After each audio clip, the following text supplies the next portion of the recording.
On tonight's show, we break down and predict all 8 first-round playoff series. Can the Pellies challenge Golden State? Does Harden get by round 1? And will CP3 exercise his demons? And in the East, can anyone stop an inevitable 1-2 Hawks-Cavs conference finals? The Starters 2015 playoff preview starts now.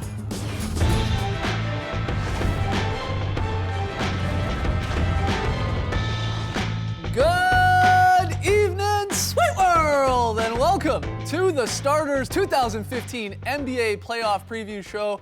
If you're joining us on the podcast or catching us on NBA TV, we're very, very happy to have you. I'm J.E. Skeets, and alongside me, as always, Tass Mellis. Tell your loved ones you'll see them in 2 months. Time for the playoffs. To my right, Starters blog editor Trey Kirby. Hey-o! Hey-yo! And finally, the international man of mystery taking it to the max, Lee Ellis. Amigos.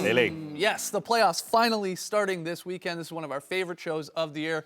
We break down and predict all 8 series. We ask you to do the same. Jump on Twitter, hashtag the Starters with your predictions. Let's just get right into it because we got a whole lot to get to in the next hour here. We'll start in the West. The Western Conference bracket looks like so. We got the Warriors and Pelicans, Blazers and Grizzlies. Memphis, of course, having home court advantage despite the Trailblazers being the number 4 seed because they won the division. Clippers and Spurs, that's crazy to see in the first round. And the Rockets and Mavericks. Let's start with the 1-8 matchup. Warriors, not a bad season, 67-15. One of the top 2 teams offensively and defensively. They won the season series against the Pelicans. But congrats to the Pelicans, who had to play a Spurs team with a lot of incentive there on Wednesday night. Beat them at home. Anthony Davis going for 31 and 13. So they get to dance. And the only sad part is they get to draw the Golden State Warriors in the 1-8 matchup. Yeah, 67 wins, these Golden State Warriors. And we've all got them winning this series pretty handily. 3 of us in 5, Trey.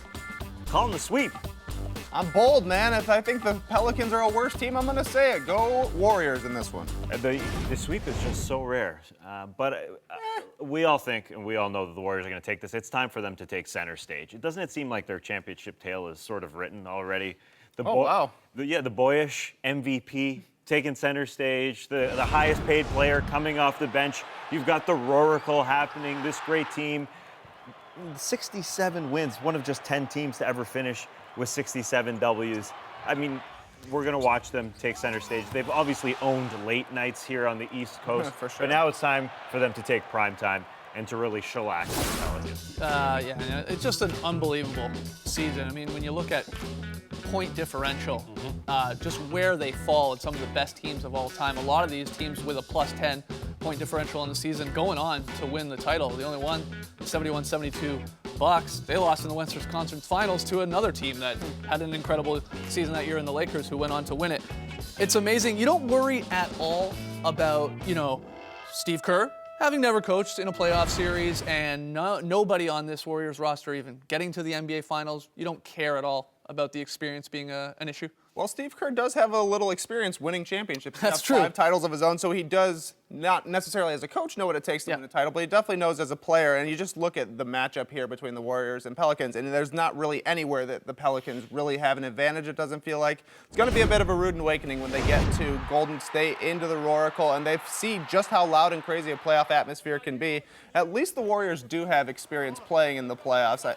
The finals experience, maybe that'll come a couple of months down the line, but for this first series, they're just too good, too deep, and too many advantages. Yeah, I mean, it's tough to find a hole in the Warriors. Yeah. They got a great defense, a great offense. They got defensive rebounding, maybe. Okay, yeah, you're right. Yeah. You've got to get Anthony Davis versus detailed. Draymond Green. There are going to be some offensive rebounds with Omer Asik. They're going to get some boards. That's one thing the Warriors aren't exceptional at. But that's why we're picking in 4 or 5. Yeah, that's exactly it. Yeah, the chemistry there. They're healthy, I think another big part for the most part. What can, though, the Pelicans do, Lee, to either steal a game like some of us think or to at least make this a competitive series? Is there anything, or is it just hopefully Anthony Davis goes for 40 and 20s every game? Well, they'll certainly need that, but if they can keep the turnovers down, because that's really where the Golden State Warriors are lethal, out in the open court. They force the most turnovers, they get the most points in the paint, points off turnovers, off fast breaks, and the New Orleans Pelicans only commit the 6th fewest turnovers in the league. So there is some hope there. If they can just keep the game close, you've got a superstar in Anthony Davis. Now, Andrew Bogut we know is a fantastic rim protector, but if Anthony Davis can maybe draw him away from the rim, he's got that mid-range jump shot now. If Ryan Anderson's healthy, if Drew Holiday, who's come back, is healthy, if Eric Gordon can knock down shots, if Tyreek Evans can drive in the lane. lot of ifs. There's a million ifs there, but they're not like a terrible team with no chance whatsoever. They have got some stars. They just need them all to perform to a very high level against a team that's a very good defensive one. I think you're right. I think a key thing there is they really, as much as they possibly can, got to control the pace of these games. Absolutely, Especially when they're in Golden State, where you said it, the turnovers go the other way, transition three from Clay or Steph, and the place goes bonkers. You know, the Pelicans play a slow game for the most part as it is, and they've got to control that speed of the game. You know, the one thing about the Golden State Warriors is coaches always talk about when you've got a fast break run towards the hoop, but they don't actually do that. They spread out and they go to the perimeter because three-pointers are better than layups for that team. So if you are the New Orleans Pelicans, just watch where Steph Curry is, watch where Klay Thompson is on that fast break. Get to one of those guys at least. If they're going to beat you by Draymond Green and Andre Iguodala getting laps, I would take that over giving up wide open threes to Klay and Steph because they've just been lights out all season long. Yeah, and especially against this team, Curry's shot nearly 50% from three. I mean, he's literally unstoppable. Somehow just get the ball out of his hands. I mean, that opens up opportunities. Absolutely. That's going to be the game plan, I feel like, for most teams facing the Warriors this postseason. But the question is, Steph's not going to look like the guy a few years ago where you got it out of his hands and he'd turn it over or it'd take time for him to get it back. They've mastered that. They know what to do. He'll get the ball back. He'll hit a shot. And you have to defend him so far away from the bucket that they're just going to end up killing you from somewhere on the floor. There's just too much space with Steph Curry out there hitting from 40 feet. One thing that is interesting, you know, we're talking about a 67-win team here in the Warriors coming into these playoffs. For the most part, a favorite to either get to the Western Conference Finals, maybe even to the finals. It is a different situation for this squad. I mean, their last wins, really, in the playoffs, they're always the quote-unquote underdog. And that's where it's different. Now you've got the pressure of, hey, you should go out and take care of the Pelicans in 4 and 5. It'll just be interesting to watch how they handle that. 2007, the Dallas Mavericks were 67-15. The Golden State Warriors came in. No one really gave them a chance. They won on the last day of the season to get into the playoffs, rode that momentum, and upset the Mavs. So coming full circle is what you're saying. Well, I'm just saying the Golden State Warriors have caused so much heartbreak to other teams that's their last 5 playoff series victories you just saw then. As the underdog. As the underdog, they know that anything can happen. Now, obviously, there's a lot of change, since those teams, but it just shows that the Golden State Warriors know that you can't go in there too complacent. And I think Steve Kerr, even though he's not experienced, he's played under Greg Popovich, he's played under Phil Jackson, he'll know that how important it is just to go out there, concentrate on game one, day one, and that's all you need to focus upon. So you got to remember, the Warriors 39-2 at home, unlike those Dallas Mavericks. You really would be shocked if they lose a game to the Pelicans at home. You're absolutely right. All right, got to take a break. Of course, lots more still to come when we come back. Are you psychologically ready for a Clippers-Spurs first round matchup? You better be. It's up next.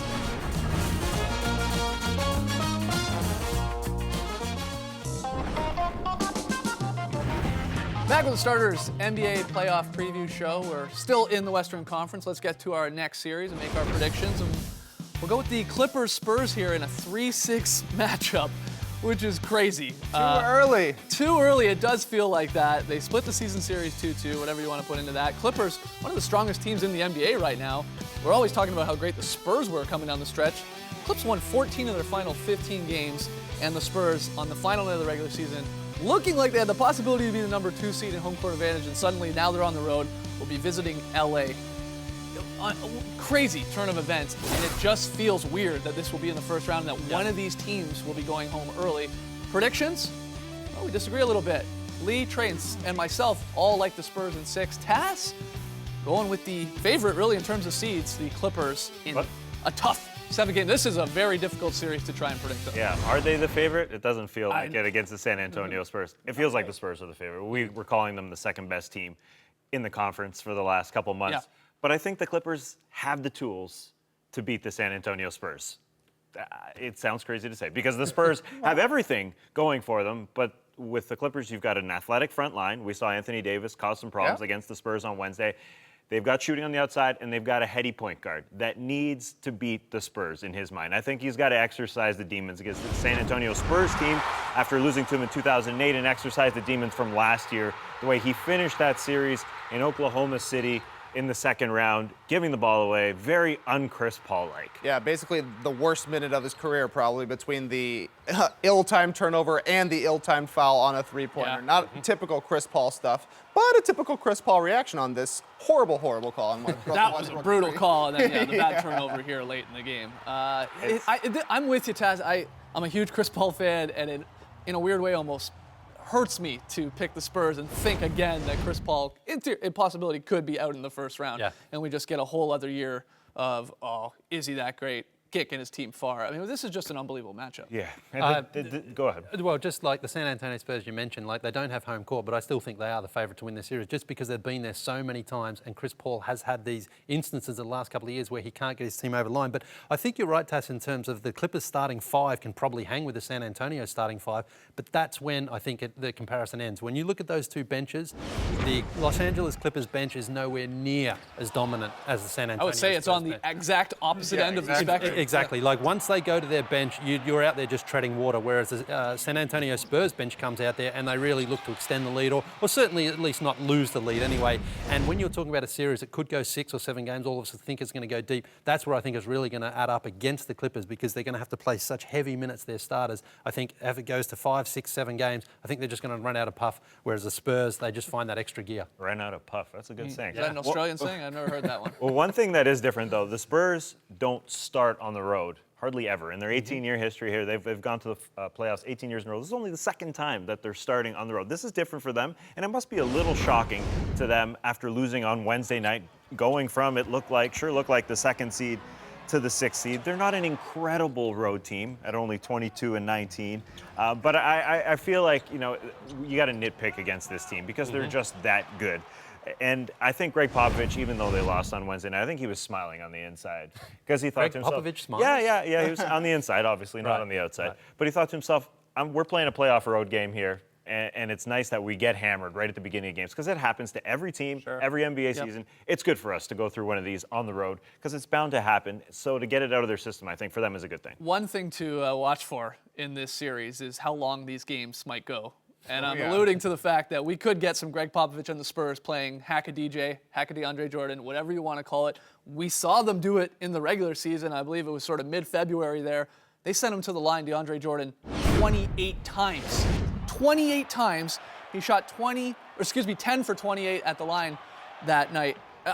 You know Pop's going to do this at some point. Oh, absolutely. He's definitely going to do it. He says it's super ugly and he hates it, but also it works, so he has to keep doing it. And it's not necessarily that Doc Rivers is going to pull DeAndre Jordan because the replacement's going to be Spencer Hawes, but it makes him think at least. And like Lee has said, the Clippers are just not a very top-heavy team. If DeAndre gets on a bad streak and he's shooting 10 for 28 in a lot of games, it's hard to stick with him when your offense is failing that badly. And then where do you go? That's going to be a problem. Yeah, well, the other matchup you said, Chris Paul, he needs to have an unbelievable series. There's no doubt. Their but starters do. I'm excited to see, because we're going to see it at times, Kawhi Leonard, who's in the running, of course, for All Defensive Player of the Year. He's going to get Chris Paul for a good chunk of it. Danny Green's going to have his minutes on his as well. They can throw a couple great defensive players on Chris Paul, where then, if you're the Spurs, you can sort of hide Tony Parker a little bit. He doesn't have to exert as much energy as CP3 is going to, having to guard Tony Parker on one end, for the most part, and then have Kawhi Leonard or Danny Green or whoever draped all over him on the other. Tony's going to take like a Matt Barnes and just hang out,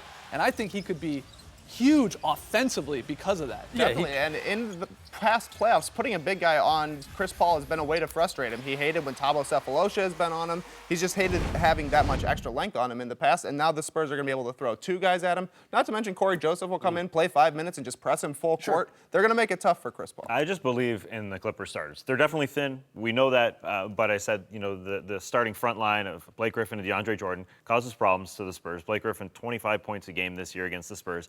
DeAndre, in that Anthony Davis mold, just get out there and do your thing. Thiago Splitter's health is a bit of a question mark as well. And then Matt Barnes, definitely the least best player offensively for the Los Angeles Clippers in the starting unit, but he's got to make Tony Parker pay if Tony Parker goes over to him. JJ Redick's got to be huge. That starting lineup has got to be monstrous. And Doc Rivers just has to find a way to make it all work. I mean, he's a great coach. We know that. He's a championship-winning coach. So he has to find some strategy to somehow outsmart Greg Popovich. It's no easy task, but he is the sort of guy who will come up with some sort of crazy scheme. And if it gets rolling and they get some success with it, then maybe that will give them the chance to win. But it's just, for me, I look at all those things that the San Antonio Spurs do so well. You know, you mentioned the defense of Chris Paul. They've got such a deep bench, so much experience. I just can't see the Clippers beating them 4 times out of 7 games. It's always weird when you head into a series and the loser, whoever does lose this thing, it's just going to be a terribly disappointing year. For sure. If you end up falling. They're the 2 hottest teams in the league. I already told you that coming into this. Last 2 months, since February 16th in the Western Conference, only the Warriors with a better winning percentage. Clips 21-7 over the last little stretch here, and the Spurs 21-8. So that's why, again, this is just such a great matchup. And I'm glad to see that most of us have it going long. It's got to be a 6 or 7 series. It definitely feels like it's going to be one of those legendary first-round series we come back to time and time again. Yeah, absolutely. All right, let's move on to the Blazers and the Grizzlies in the 4-5 matchup. Again, the Blazers won their division, so they're the 4th seed, but that doesn't mean they have home court advantage because the Grizzlies with the better record. So this will open at the Grindhouse when they go at it this weekend. The Grizzlies swept this season series 4-0. It's a bit of a clash of styles with the way these 2 teams play, but I think the first thing you have to talk about with this one are all the injuries, and all of us leaning towards the Grizzlies with our predictions. Taz says it goes 7. Lee, Trey, you like it in 5. I'll go 6. I'll split the middle. But yeah, the injuries, it's tough to pick the Blazers with how banged up they are. Definitely the Blazers are the ones we look at and think, oh man, I mean, decimated with Wesley Matthews, especially not just Wesley Matthews' skill set, just the heart that he brings to this team. And it goes down the line with the Blazers squad. But then you look at the other side, and the Grizzlies are banged up too. Not to the same degree that Wesley Matthews and the Blazers have lost from a lot of the wing position.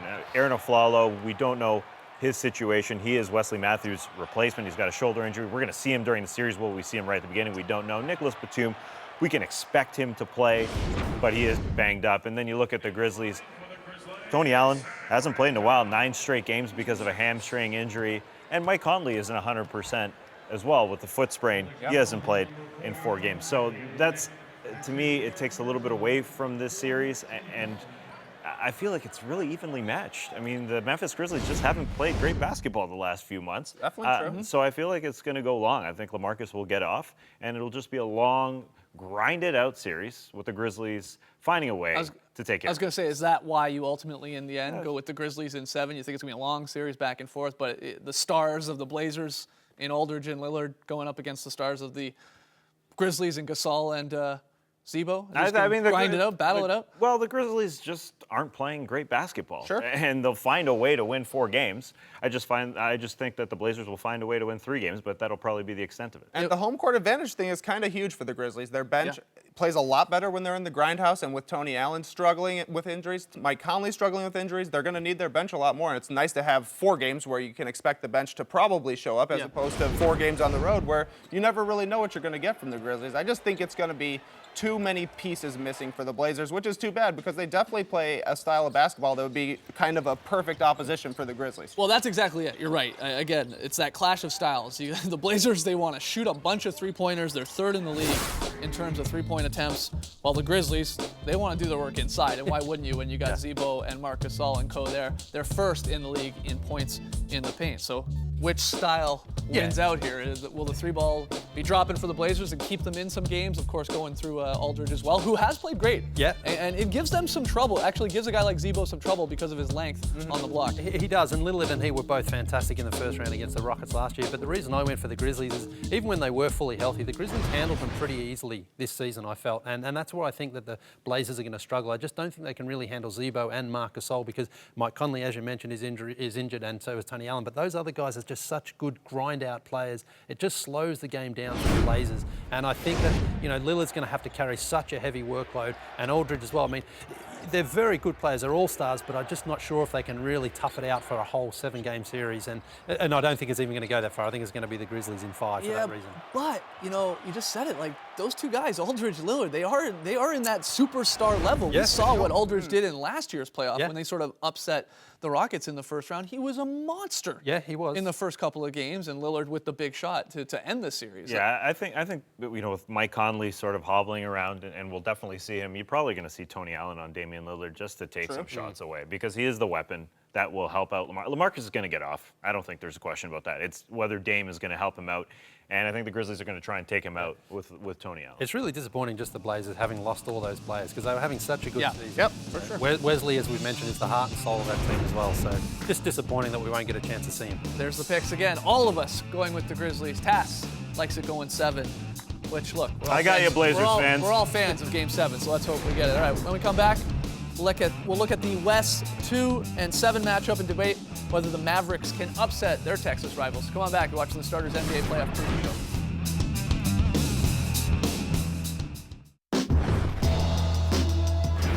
Show. Back with the Starters.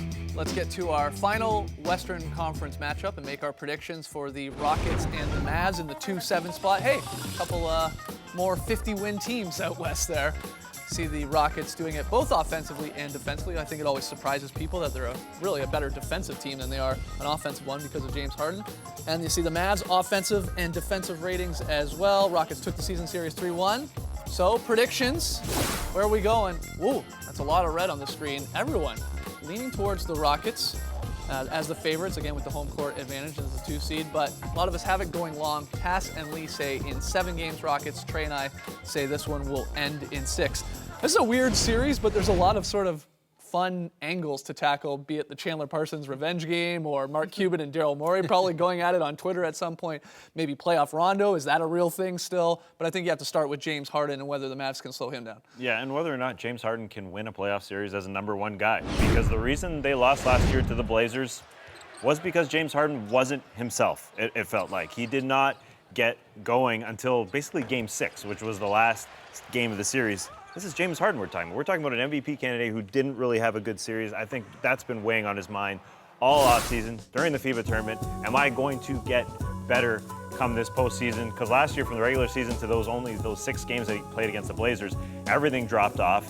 His free throws, in comparison to his field goals, dropped off. He just started chucking 3-pointers, and he wasn't getting to the line. Everyone's asking, will he get to the line this postseason? I think we're going to see a much different James Harden this postseason. And the huge difference between this year and last year, the Mavericks don't really have a Wesley Matthews to throw at James Harden. You look at their roster, and it's kind of hard to even figure out who's going to even really guard him. I'm sure Rondo will get some time, but it's been a long time since Rondo's played meaningful defense in the playoffs. And outside of that, it's like Monte Ellis, no thank you. Chandler Parsons, no thank you. It could be a feast for James Harden, assuming he, like Tass is saying, he's a different guy, and he wants to get his free throws, and he doesn't want to settle. He wants to keep getting to the rim, which I think he does. Yeah, what do you think, Lee? When you look at this series, where do you sort of zero in on in terms of a factor? Well, obviously James Harden's huge, but Dwight Howard is just as big, I think, for the Houston Rockets. I mean, he's at that stage of his career right now where we're really waiting to see Dwight return to that 2009 Orlando Magic Dwight, where he can dominate a series. And he's going up against a guy, Tyson Chandler, who's a fantastic defender, but he's not as good as he was a couple of years ago. He's not the same athletic person he was. And Dwight really has to put his stamp on this game. Get the ball inside, make sure you're dominant. You know, he's going to get fouled. They may even go to a hack of Dwight at some point, but that's fine. He's just got to be out on the floor. And on the defensive end, when the Mavericks go inside, he's got to be there and be a presence for them and really turn them away, because we know Dwight is a very impactful player when he wants to be, but there are times where he sort of wanders through a game, and now he's got a real opportunity to really stamp his game. Do you want him to post up, though? Do you want that part of the game, or do you want James to run pick and roll? You want him to be aggressive. You want Dwight to be out there aggressive at both. Well, let's not forget, he was great in the playoffs. I mean, they lost in the first round, but he was great in that 6 Well, that's the thing. Like, he was good, but they didn't turn that into a win. And now he's at a stage of his career, like I said, he has to put the Rockets in a position to really contend for the conference finals at least. And he's coming off an injury, but he's had enough time, you think, that he's got his legs underneath him. So I want to see how he reacts now. And as I say, Tyson Chandler's a very good defender, but the Mavericks aren't a particularly great defensive team. You know, after a team loses at home with home court advantage in the first round, like the Rockets did last year, losing those first 2 games at home to the Blazers, they're going to be a totally different team. So the question is Rick Carlisle going to be able to devise something to steal a game in Houston, or are the Rockets going to be able to win both? I feel like the Rockets are definitely going to take one at home. It'd be crazy to predict the same thing happening. But I feel like you mentioned, I feel like Dwight has the ability to help out James Harden. I feel like this team is good enough to at least win one and hopefully win two. Well, let's get to the playoff Rondo. Is this a real thing? Does anyone believe that we're going to have a different Rondo show up here in the postseason? We know they've been a different squad since he even joined the Mavs. Not as great offensively. They were the best team offensively in the league before he came over. Dropped a little bit there, but has helped a little defensively. Do you buy the idea that this guy just takes his game to another level in the postseason? This is the verdict on the trade. I mean, it doesn't really matter if the Mavericks were better or worse with Rondo during the regular season, because if playoff Rondo is a thing, and if he can kind of help guard James Harden and make things tough for him, then it was worth making the trade for him. But if not, if he's just the same as he's been during the regular season, helping out, and people are helping off of him and that kind of stuff, it was kind of just a wasted trade, but you had to go for it. I don't know. I think Rondo still will show up a little bit, but I don't think he's the same player he was 3 years ago. Yeah, I think a lot of people agree with that. Yeah, and this team is just thin. When they made the trade, we knew that they were thin. Trading Brandon Wright, trading Jay Crowder for Rajon Rondo. Now they've got injuries. I think that comes into effect. Rondo will be good, but Chandler Parsons hasn't been able to play in 6 games. And when you're such a thin team, every injury counts. Devin Harris has an injured toe. I'm worried about this team just being able to throw out enough guys against the Rockets. One good thing for the Mavs, Dirk has sort of rounded into the Dirk of old form over the last couple of weeks. He's looking a lot better. So, again, there's the predictions. Let us know what you guys think on Twitter, #TheStarters. All of us taking the Rockets, but we think it'll be a long series. All right, quick break. When we come back, we'll jump over to the other conference. We'll start with the Celtics and Cavs when we return. You're watching The Starters.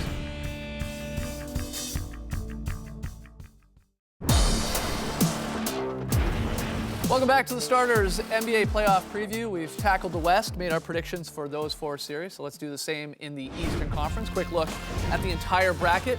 We have the Hawks versus the Nets in the 1-8, Raps and Wizards in 4-5, Bulls, Bucks, and the Cavs, Celtics in the 2-7. And let's start with that one, Cavaliers and the Celtics, because similar to the Spurs and Clippers series, with hot teams coming in and matching up in the first round, you can really say the same. Are you comparing this to the Spurs Hey, Clippers? I'm saying that the Legendary Cavs teams, yeah. and the Celtics are 2 of the best teams in the Eastern Conference over the last 2 months of basketball. Yes, that is what I am saying, Pat. But you're right, it probably will have a different outcome than the Spurs Clips. May not be as entertaining.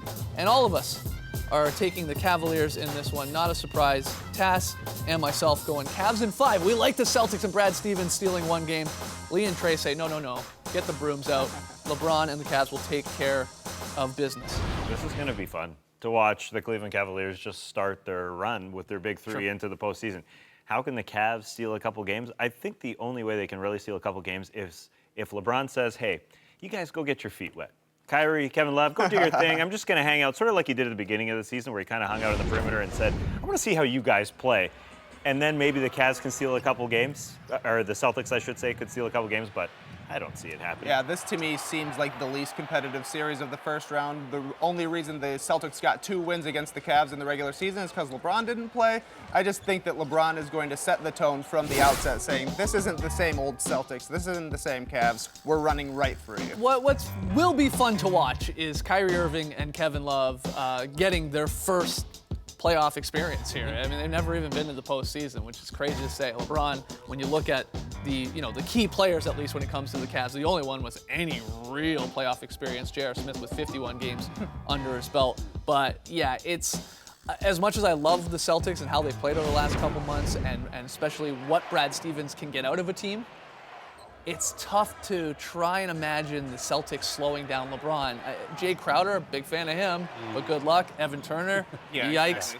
Brandon Bass will get a shot on. I know, it's just like, if LeBron is locked in, I don't know how they slow him down. The Celtics can't overcome the talent disparity. That's what it comes down to. But, with Brad Stevens, I expect his Boston team to be very well prepared, very well organised, disciplined on defence, and they'll try to do whatever they can to make the game as slow as possible. But when you've got Kyrie, Kevin Love, LeBron James just out there running and gunning like that, there's just nothing they can really do to slow that team down so much that they can force this series beyond 5 games max. David Blatt is not giving them, any bulletin board material, though. He was quoted as saying that this is not a simple first-round matchup, but most of us do expect the Cavs to be a championship contender, and it's always interesting to see if you can take care of a series very quickly. Yes. To even get yourself a little bit more rest heading into a second round. If another series that you're waiting for those teams you're just basically waiting around. One thing, though, for the Celtics, you know that LeBron has had a few heartbreaking memories in Boston. You know those fans are going to be out there giving him Those have absolute... been exercised, man. Yeah, he's also had some crazy games. long Lee. time. Listen, since I'm then. just trying to make a case for the Celtics here, right? So because, you know, like he's been there, he's had some losses there. I know he had some wins there with Miami, but you know, Boston are pretty passionate fans. We know that. So Yeah, they'll too bad make, they can't play. Yeah, they'll make life as uncomfortable as possible for LeBron. But at the same time, I think LeBron will want to get some revenge over those losses he's had there. What the Celtics have done with their defense has been pretty impressive. They were very laughable at the beginning of the year, have moved all the way up to 12th best defense. It's been really, really impressive. Where they're not great, though, is right at the rim. When LeBron and Kyrie want to go to the rim, there's no one to really get in their way. You know, Olenek and Zeller, No shot and blockers. Sullinger and Bass, and just name for their four bigs. Nobody's going to get in their way. They're just not great at defending the rim, and that's where if LeBron wants to do his thing and he really wants to get going, and Kyrie really wants to do his thing and really get going, they're not going to be stopped. Yeah, there's not a lot of athletes on the Celtics front line. That's why I can actually kind of see a pretty big series for J.R. Smith, because you figure Avery Bradley or Marcus Smart will take Kyrie, and then once the defense breaks down, the ball will find J.R., and you know he'll be ready to shoot. Yeah, he's He's not going to be shy about taking important shots in the playoffs, I don't think. And on the other side, the reason I have the Celtics stealing a game, and I think it's going to come at home if they get one, Isaiah Thomas, a bit of an X factor in this series. The guy is, he's in the running for Sixth Man of the Year because he can explode. He comes in there, he changes the game a little bit, and I think we're going to get either a huge Isaiah Thomas half or even game that will help the Celtics steal one and make this a 5-game series. Because he's so important if Boston starters struggle to score, which they have at times this season. That's what it's going to come down to, though. Something like that. A guy like Isaiah Thomas going for 35, maybe just getting red hot in the fourth quarter with the home crowd behind him, and they just happen to steal one because they just don't have the talent to be able to go out there and match the Cavs player for player. Yeah, big three when the Cavs have played against the Celtics, they've won by 46 points. Yeah, it's they crazy. smoked the Celtics. But you look at the season record and you think, oh, maybe there's a chance, but there isn't. All right, let's move on to another series then in the East. It's the 4-5 matchup. It's the Toronto Raptors against the Washington Wizards. Both of these teams stumbling into the playoffs. John Schumann had a crazy stat. Raptors and Wizards combined records through December 29th was 46-15. Since December 30th, basically in the 2015 year, their combined record 49-54. I'm calling this the can the coach series because I feel like whoever loses this series might get canned, but we can get to that later, either Whitman or Casey.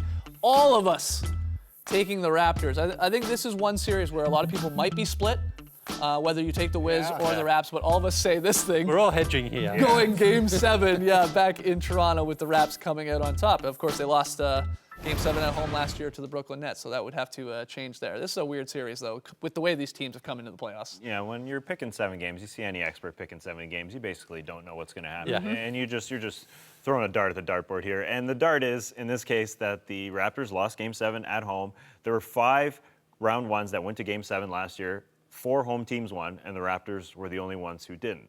So this year, I feel like those fans, you mentioned the Celtics fans, will help them win Game 1 because they didn't do that last year against the Brooklyn Nets. And yes, Paul Pierce will be yapping at Raptors fans now with the Wizards after being with the Nets last year. I'm sure he'll be saying to his teammates, hit them and they'll fold. They won't be able to deal with us. I'm sure that'll be the case. But I feel like the Raps, as we've mentioned, the last few months, both these teams just been struggling, and home court advantage will be the reason that they get the victory. Yeah, you said Paul Pierce will be talking. That's all he does usually. We talked about this on the show earlier in the week. A crazy interview with Jackie McMullen on ESPN. He threw a little dart at the Raps bulletin board saying, we haven't done particularly well against Toronto, but I don't feel like they have the it that makes you worried. Well, DeMar DeRozan was told about this and Paul Pierce's comments. And he told CBS's James Herbert, Paul Pierce always got something to say. He said something last year, he's just got to say something. Just let him talk. I could care less what he said. He just better hope Chicago or whoever got to work out win or something so he won't see what the it is. And he says, I wish I see Paul Pierce. I wish I see Paul Pierce should be on a t-shirt. I don't know why. Expletive. Yeah, I threw that in there. I wish I see Paul Pierce. As well. I think Game 1, like last year with the Raps and the Nets, is so important. Oh, man, yeah. Especially for Toronto. They can't lose Game 1 like they did against the Nets last year. They can't play from behind in this series. They've got to tighten, especially Game 1, and maybe even just hold down home court. But I have no idea how this series is going to go, just the way these teams have played. Yeah, they're kind of similar teams, the way they've both been struggling and the way they don't really have a superstar who is going to be in charge of things. It kind of comes down to me who plays better between the Wizards bigs and the Raptors guards. If the Raptors guards are on fire the whole series, they're going to win. If the bigs for the Wizards can punish Jonas Valanciunas and Amir Johnson, then I think the Wizards have a good choice. It's a good chance. It's just kind of hard to say which is going to happen since both these teams are crazy inconsistent. I joked about it a little bit, but do you really think that the loser of this series, the coach, could be done? Dwayne Casey with the Raps or Randy Whitman with the Wizards? Whichever team loses, it's going to be a disappointing season because they both made the playoffs last year and both had expectations coming in. So now they're in a position where one of them is going to be out in the first round again. So certainly there is going to be pressure. And we know that Randy Whitman, I mean, he got a contract extension last season, as did Dwayne Casey. So, you know, either way, the franchise is probably going to be looking at their coach and thinking maybe it's time for a change. But, you know, it also comes back to a player like DeMar DeRozan. I really want to see how he learnt from last season. I want to see him get to the free throw line like in the teens in that game one, because if you remember against Brooklyn, he took a lot of jump shots, and I know that's his game, but they weren't dropping, and he didn't sort of have any other sort of fallback plan. So a guy like him, he's now got the experience, get inside, get those easy points, get the scoreboard ticking over, and I think that will help when the game gets close towards the end to see the Raptors get a win. You're talking about the Raptors' wings. To me, the reason that the Wizards are going to lose this series is their wings. I mean, no Trevor Ariza. It was a huge difference on their team last year. Just the attitude. I know Paul Pierce brings, the verbal attitude, but Ariza actually brought some game to the floor on both ends of the floor. And I'm with you, Trey, as far as whose strength is going to come out on top. Is it going to be the Wizards with Nene occasionally showing up and Marcin Gortat, or is it going to be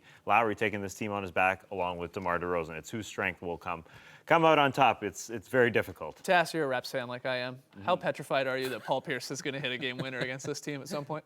Come on. I don't know. Paul Pierce, the ESPN article came out, all that yapping, and then he went 0 for 2 in that game. I don't know. I'm scared. This is why the Wizards got Paul Pierce, though, in the offseason for a playoff series. He doesn't have to perform necessarily all season long in the regular season. Or all game long, yeah. Yeah, if a game's tight, though, Paul Pierce will be on the floor in that fourth quarter, and you know that John Wall, he'll probably have the ball in his hands. He'll be looking for Paul Pierce. I feel like Ariza got them to that point, though, and Pierce doesn't play for the first 3.5 quarters. It doesn't have to do the same thing that Ariza did. Yeah, but Pierce is poised to be like the biggest Toronto villain that never actually played for the Raptors. They love booing Vince Carter, Tracy McGrady, Chris Bosh when he comes home, but Paul Pierce has already a history. He's the kind of guy who gets under any team's skin. He absolutely does. It's going to be fun seeing him back there. Gets under his old teammate's skin. Yeah, he might punch Porter in the face. That'd be great. So there you go. We all have the Raptors in 7, which means we really have no idea how this series is going to go. Let us know on Twitter. We'll take a break. When we come back, look at the final matches in the East. Hawks and Nets and the Young Bucks versus the Charging Bulls. You're watching The Starters.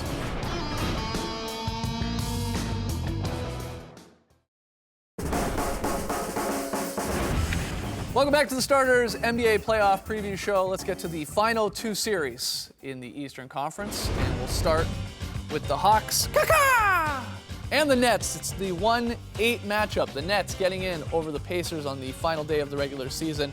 Oh, I was so happy about that. Yes, Nets fans, I know you hate me. Hawks won the season series 4-0. By a healthy margin. Yes. 17 points per game. Which is why not a real surprise that everyone is backing the Hawks. Some of us, 3 of us, Tass, Lee, and myself, saying it's a sweep. Trey goes with the gentleman's sweep, possibly. Hey, I'm just giving the Nets a little cred for having a bunch of veterans on their team that know how to play in the playoffs. But yeah, again, the Hawks may enter the postseason as one of the most underrated 60-win teams in recent memory. Yeah, I find it pretty bogus, actually, that teams were thinking about, or the fans of team bases were thinking about wanting to get on their side of the bracket. I understand staying away from the Cavs, but it's bogus about the Atlanta Hawks and how they play. I am really excited, though, to see how the Atlanta Hawks now actually turn this great regular season into the playoffs, because the one question mark has been, do they have a superstar that can actually then carry this team? And the answer is no, because it's a community. They all share the ball. Everyone gets involved. But will that be a factor now in the playoffs? You mentioned like the Brooklyn Nets, even though they haven't had a great season, they've got those veteran guys, Joe Johnson especially. If the game gets close, what do the Atlanta Hawks do? Does their game plan in any way get nervous, and do they have any problems closing out a game? So you picked them in 4, so you... I know, I don't think it's going to happen. But So all that said, I absolutely think they'll get crushed. Yeah, I mean, based on what we've seen during the regular season, I think they're going to go out there and hammer the Nets. But we always know in the playoffs things are different, and teams tighten up, and things that worked in the regular season don't necessarily always work in the playoffs. Yeah, I do feel that they're just going to work the ball all together, and they're not going to have any problems. Later on, yeah, maybe there's a question of, okay, there's the San Antonio Spurs East. Can they step up in a Manu Ginobili, Tony Parker, Tim Duncan type way? That'll be a question, I think, for round 2 or round 3 when they need that. Because in this round, they're not going to need that whatsoever. They're just going to play team ball, and that's going to be enough. Sure. One problem maybe for the Hawks, guarding big man Brook Lopez inside. It's a smaller front line with the Hawks, a talented front line in their all-stars, Horford and Millsap, and even if you're going to Pero Antic and Muscala, maybe even get some burn because he's a big guy. But Brook Lopez has been great over the last 3 or 4 weeks of this regular season. He played well against the Hawks when he played them. They're just going to feed him the ball and go inside. I think that's the game plan. I think that should be the game plan if you're the Nets. And he's a legitimately big guy. He's going to be bigger than Al Horford is That's down low. Thaddeus Young's not really going to punish Paul Millsap too much on the glass, which is good for the Hawks. But I do think Brook Lopez can be effective in this series. It's just a matter of, is he going to go out there for 4 to 5 games and actually produce every single night there? Yeah, and I mean, Jeff Teague, he had a great season. A lot of those Hawks have. They had 4 playing in the All-Star game. Playoff Teague. So they have got numerous weapons, and that's one thing about the Atlanta Hawks. If Jeff Teague is not having a good game, it doesn't necessarily mean they're going to fall apart. They've got Kyle Korver, who's been great. Horford, again, another great player. And their bench, Dennis Schroeder, has been really, really good. I've really loved watching him come out this season, and when he gets burned, the Atlanta Hawks are, maybe not just as good, but they certainly don't fall backwards when he's out there. So there's lots of good things. Mike Budenholzer, again, fantastic coach, really got this team ready to go. I think they're going to do it quite easily, but you've always got to give some sort of leeway that it is the playoffs. Yeah, but you looked at them last year and the way they dealt with the Pacers. It was a good series. Obviously no Al Horford, obviously just a different team. They should have won that series. They had a chance to win that series Yeah. in Game 6 here in Atlanta, the Hawks. Yeah. Yeah, I feel like they have composure, despite not having a ton of playoffs experience going deep. I feel like this team is pretty composed. I don't think that there should be any worries, and there should be a credit given to this coaching staff for keeping them sort of together the entire year. I'm not worried. Especially the last month where they've been kind of a little bit off their focus because they've wrapped up that number 1 But seed. they're still playing well. Yeah, no, they are. I know. People forget that. All right, so there you go. Everyone taking the Hawks. Trey's got the Hawks in 5, everyone else with the sweep. All right, final series in the playoffs. It is the Bucks and it's the Bulls. It's going to start in Chicago. Number 3 seed Chicago Bulls taking on the young Milwaukee Bucks, getting to 500. So a very successful season. Of course, Milwaukee going from the worst record last year in the league to a solid playoff position, getting the 6th seed. Yes, they've struggled down the stretch and struggled since trading Brandon Knight, but an interesting matchup, maybe just in terms of location. You would have thought that these teams would have played a lot in the playoffs. They haven't seen each other in a long, long time, but in the end, our predictions, everyone's saying the Chicago Bulls. Lee likes it going 7. Interesting. Trey and myself 6. Tass, a little shorter, says Bulls in 5. What are you looking at in particular with this series? It's going to be interesting because we know the Bucks are just good on one side of the basketball and stink at the offensive end, but they're fantastic at the defensive end. While we're looking at a team in the Bulls who are very, very good on both sides of the basketball, despite all the injuries. I mean, they're really good on both sides of the ball. I think they're going to destroy this young Bucks team. I think the Bucks are one team that's just simply looking to next year. They kind of got good. Happy to be there. Yeah, Yeah. they're good a lot earlier than people expected them to be. They've got 3 guys in their starting lineup who haven't played a playoff game. I don't expect them to hang with the Bulls whatsoever. I think anytime you talk, about the Chicago Bulls, you want to jump right to Derrick Rose. How's he going to be? How is he going to look explosive? Is he going to lead the team?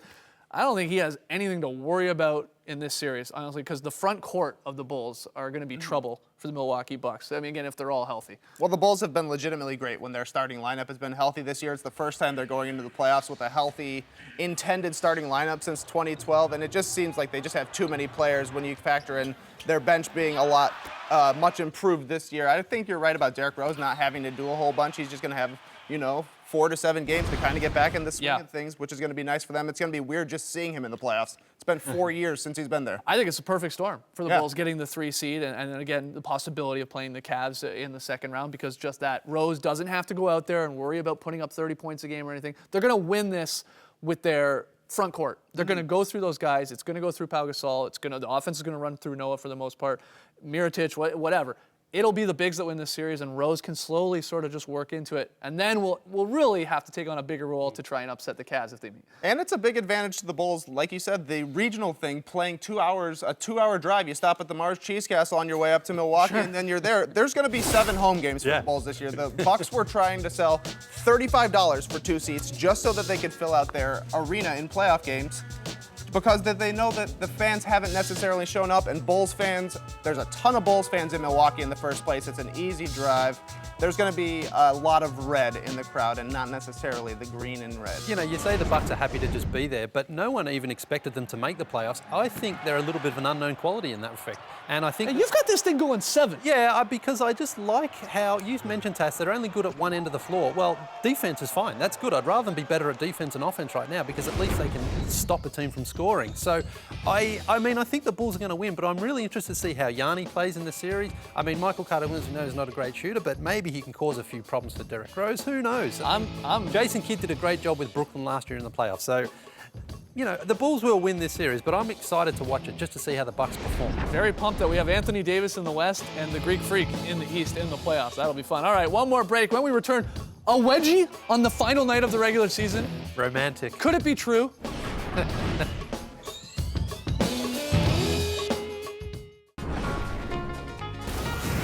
Welcome back to the Starters. I didn't think we'd get this in just because it's a playoff preview, but we found a way to squeeze in the final wedgie of the season. A sticker on an offensive rebound just got shoved in there. Oh, of the regular season, at least. Yes. Let's hope we get some playoff wedgies. One can wish. 41. Not a bad start. 2014-15 regular season. Yeah, not bad at all. All right, let's get to the schedule for this weekend. We're going to be watching a lot of basketball. On Saturday, the Wizards and Raptors get the playoffs started at 12:30 p.m. Eastern Time on ESPN. It's the Pelicans, Warriors, Bucks, Bulls, Mavs, Rockets. On Sunday, your family will hate you by then. It's Celtics, Cavs, Nets, Hawks, Blazers, Grizzlies, and the nightcap, not bad, Spurs and Clippers. 8 games on. Can't wait for the playoffs to finally start. We'll be back on Monday here on NBA TV at 5:30 p.m. Eastern Time to look at the winners and losers, I'm sure, of the first weekend of the playoffs. Enjoy weekend number 1, folks. Thanks for joining us. And remember, you only get one chance at a game 1 of that particular series, of that particular year, of that particular sport. Brace the night, people.